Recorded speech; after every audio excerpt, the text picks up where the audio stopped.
Mr. Diederik Samsom, Head of Cabinet to Commission Executive Vice President Frans Timmermans. It's a real pleasure to welcome you. Hi, and I'm going to give you the floor. Over to you, Diederik. Thank you. Let me check first. Can you hear me? Yes. All right, that sounds good. Let me give you a very short overview of where we are with the Green Deal and whether the Green Deal is in good shape, because that seems to be the question of this this conference, and I'm very curious to hear and see the results of the Euro barometer on this question. But I'm not with you because I just spent 48 hours in the Environment Council to adopt a so-called general approach on the Fit for 55 package, which is the climate part of the Green Deal. And the Green Deal is much broader than just energy and climate. Obviously, energy and climate gets most of the political attention, the political capital.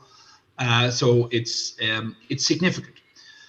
And if the last 48 hours are anything of a benchmark for the condition of the Green Deal, it's looking pretty good. Because if you would have asked me 1 year ago when we proposed our Fit for 55 package to Council and Parliament, whether I would believe that we would be in the situation that we are in today with a general approach on the package, and also Parliament having voted on most of the package already and will vote on the rest of it just after summer, I think I would have told you yes, but internally I had high doubts on whether this would all be possible to achieve. And yet we did it. So there is a sense of urgency.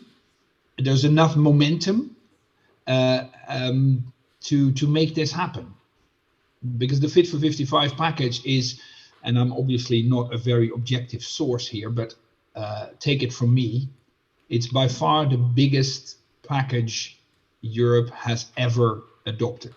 I should say will ever adopt, because we still have formal trilogues to go before it's all law, but I'm confident that we will get there. It's by far the biggest transition this continent has ever embarked on. And that's something in the current time frame where everything is uncertain. And in those circumstances, peoples, societies, politicians are not very inclined to change, because in uncertain times, you stick to what you have, you stay where you are, and you shelter. That's what you normally do. And in this case, we actually, in the storm, we're not going back into the old harbor, but we're sailing to something new, unknown. We believe it's a better future, but it's obviously far away. And we have to go all the way through this storm. This storm obviously being the current situation, the war on our continent. And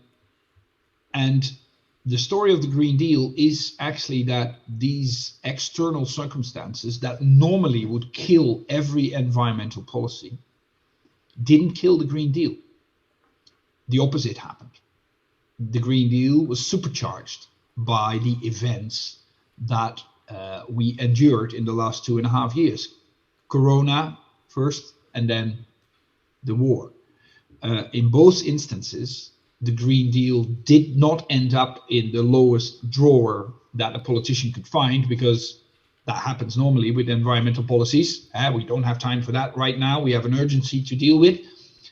In this case, the Green Deal was the answer to the urgency for COVID, the Recovery and Resilience Fund, and now for the war, Repower EU, our plan to become independent from Russian fossil fuels. Is that the story for the whole of the Green Deal? To be honest, no. It was mentioned just before I went on screen. There are parts of the Green Deal that, let's say, follow the traditional trajectory of environmental plans in times of crisis. We don't have time for that right now. We have an urgent crisis to fight. So that's wrongly what happens or what threatens to happen with farm to fork and other biodiversity parts of our Green Deal. So I can tell you already that internally within the cabinet of Vice President Timmermans and the rest of the Commission, we are gearing up to defend those parts of the Green Deal, because we intrinsically, with all our bodies, believe that what is true for Fit for 55, it's the answer to the current problems, is just as true or even more true for biodiversity plans and farm to fork parts of our Green Deal. They are the answer to our problem that we are facing right now worldwide, with a food crisis, on the European continent with a biodiversity crisis. If you could compare apples to oranges, you can't, so you shouldn't. But if you could, and you did, you could come to a conclusion that the loss of biodiversity is even a bigger threat to future generations than climate change is. Again, don't compare apples to oranges, both are existential.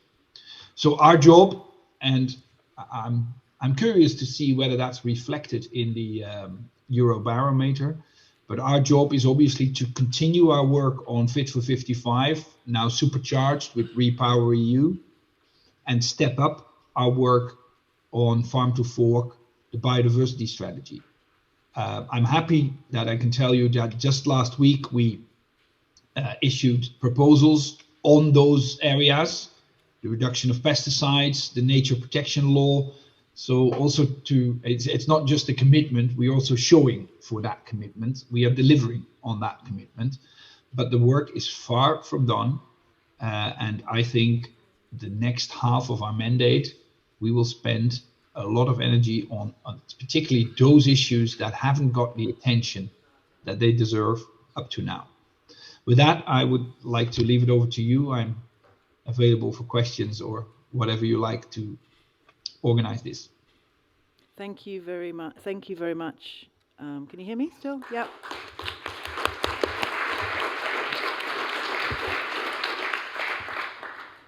Thank you very much, Diederik.